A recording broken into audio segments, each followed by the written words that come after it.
Hello and welcome to Scripture DC. My name is Evangelist Nadine Thomas and I'm so happy you're here with us today. Have you ever thought, what exactly is the anointing? It's almost a mystical term, but we're going to be discussing it today. So don't go anywhere. See you soon.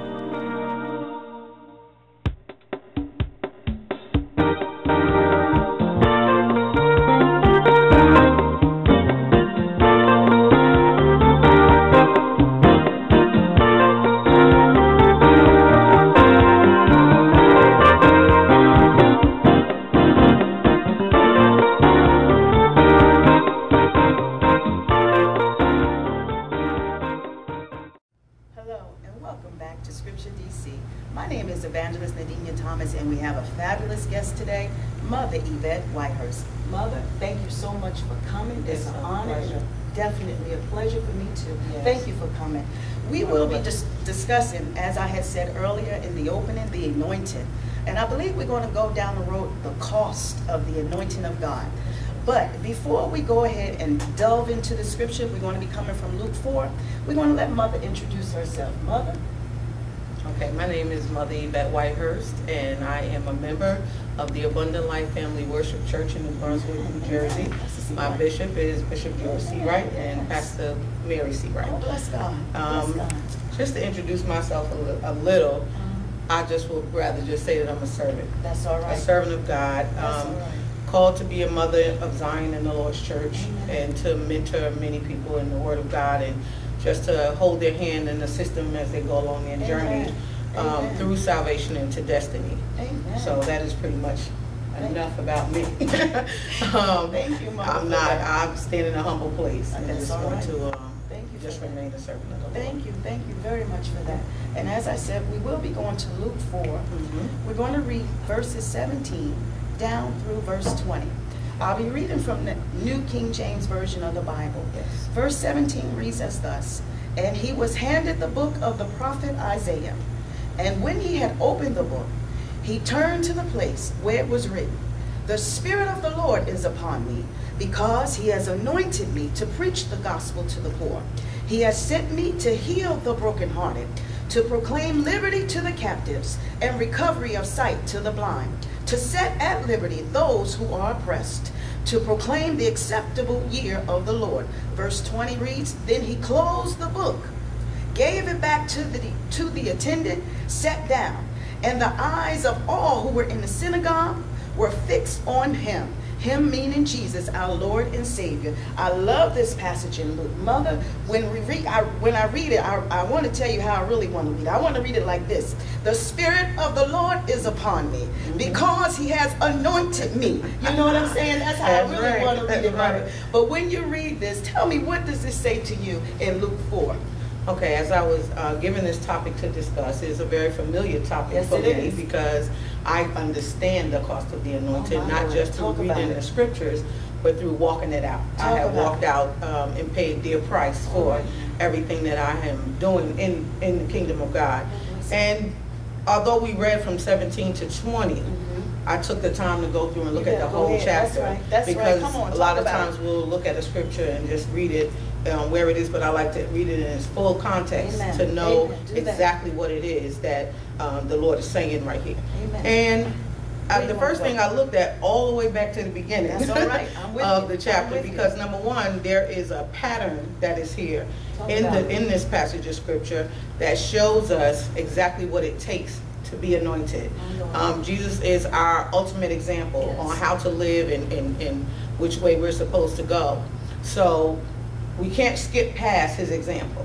And what I find today is that many people say they're anointed, whether self-proclaimed, a lot of them these days. Others who have clearly heard the Lord and know that they're anointed. And then there are others, who are unsure, honestly. But someone else has said to them, "Oh, you're anointed." And we hear that thrown around a lot in the church. They're constantly, "Oh, you're anointed, you're anointed." And that's not that it's not true. It's not that it's not true. But what seems to happen is they go from that place and then they run to ministry directly, not understanding that there is a process.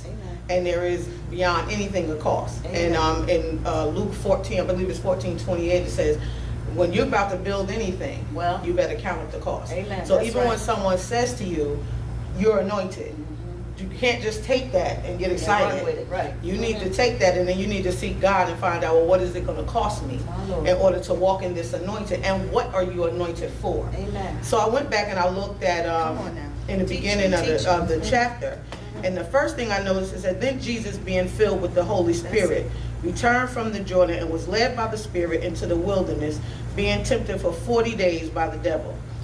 First and foremost, he was filled with the Holy Spirit. At his baptism, the dove rested on him, and he was filled with the Holy Spirit. Yes. So there are so many that they want to skip past that. It's like, oh, I'm just anointed. No, you need to be filled with the Holy Ghost, because in order to walk in an anointing in any task in the kingdom, you need to be filled with the Holy Ghost. He is the Paracletus alongside us to help us, to teach us, to guide us into all truth. If you don't have that guide, you don't have that teacher that's along with you, you're doomed. You're going to fail. You're bound to fail, because you can't do this on your own. You're anointed by God, not yourself, and not by the words of a man. It is through this process that you are made to be what it is that means, what anointing means. An anointing is simply a supernatural ability to do a particular skill in the kingdom of God. So if you're anointed to preach, you're not just up there preaching because you just know how to stand up before a congregation of people with the Bible in front of you, and you figured out what this is saying. No, you have an anointing on you that was given to you by God. So that when we look and we see a preacher preaching, we sometimes are like, that's not for me, because it's not. You need to walk in the place where you are anointed to be. If it's the usher, then you stand there and usher to the best of your ability. But there are some people that even usher with skill that others can't do. It's anointed. So first and foremost, we must be filled with the Holy Ghost in order to be able to carry out the task of whatever it is. I never classify people in the house of God, one being better than the other, because it takes all of us to do what we need to do, jointly fit together. The second thing, he was led out into the wilderness. He was led into the wilderness. That's the place we don't like. Who wants to be in the wilderness? You want to be amongst the people. You don't want to be out in the wilderness. And he was alone. In the wilderness and alone. But the thing that he did was, it said that he fasted. He was hungry. He put his flesh under subjection. That is what's missing today. We don't want to put our flesh under subjection. We want to stay in our place and stay in who we are and still say we're anointed. That's not going to happen. Again, Jesus is our ultimate example on how we are to live. We cannot skip over Jesus. How can we skip over Jesus, who is our ultimate example? That's impossible. It's impossible. So he put his flesh under subjection. So first, you must be filled with the Holy Ghost. Secondly, you must put your flesh under subjection. What comes next? Here comes the devil. Taking notes. Come on now. Here comes the devil. But he was prepared for the devil. One, because he was filled with the Holy Ghost. So it wasn't just him speaking. He was speaking through what the Holy Ghost tells us what to say. He is alongside us to help. And sometimes we need to take a visual of what that means. He is right here beside. He's right here amongst us right now. So he will speak through us and tell us what to say. He brings things back to our remembrance. So he knew what to say because he was filled with the Holy Ghost. Secondly, his flesh was out of the way. It wasn't about him. He knew that he was there for a purpose. So then here comes the enemy to tempt him. And we see that the enemy tempted him 3 times. And I don't want you to forget that in the beginning it says he was filled with the Holy Spirit. Because we're going to see a transition in a little while. So every time the enemy tempted him, he knew what to say. But he didn't say what he had to say. He said what God had to say. That's right. Too many. You can take a poll even in the house of God and ask people how many people read the Word of God.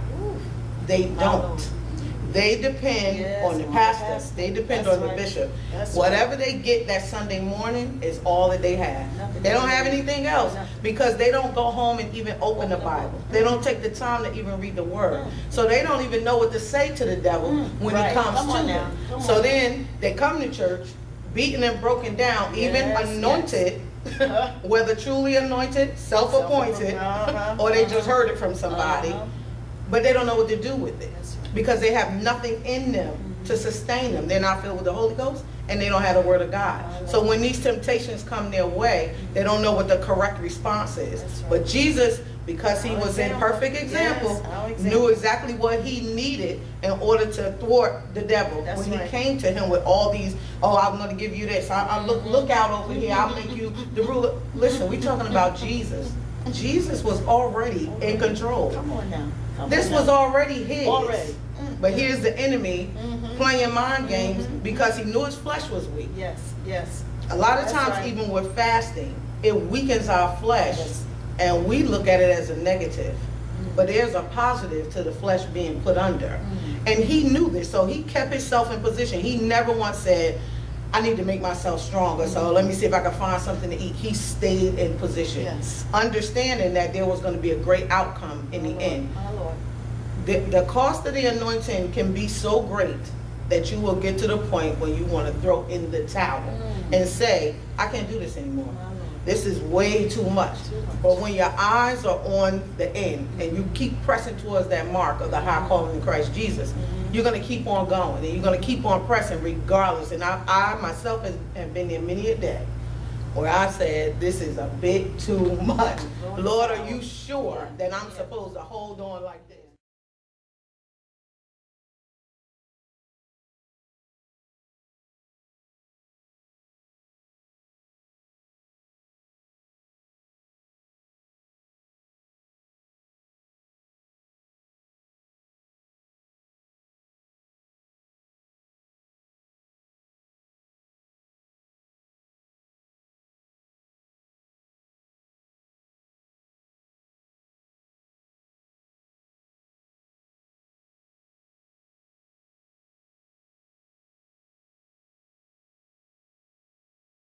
If someone says, well, you're anointed to preach the word of God, and we do have a choice, you know. Yes, yes. You don't Here's have the to walk choice. in That's that way, right. but if you That's are, right. at some point, you should be preaching the word of God. And it should be effective. Your life should be changed. There should be something that shows as evidence that your anointing is effective, that you really are anointed, because there is a clear difference. There's a clear difference.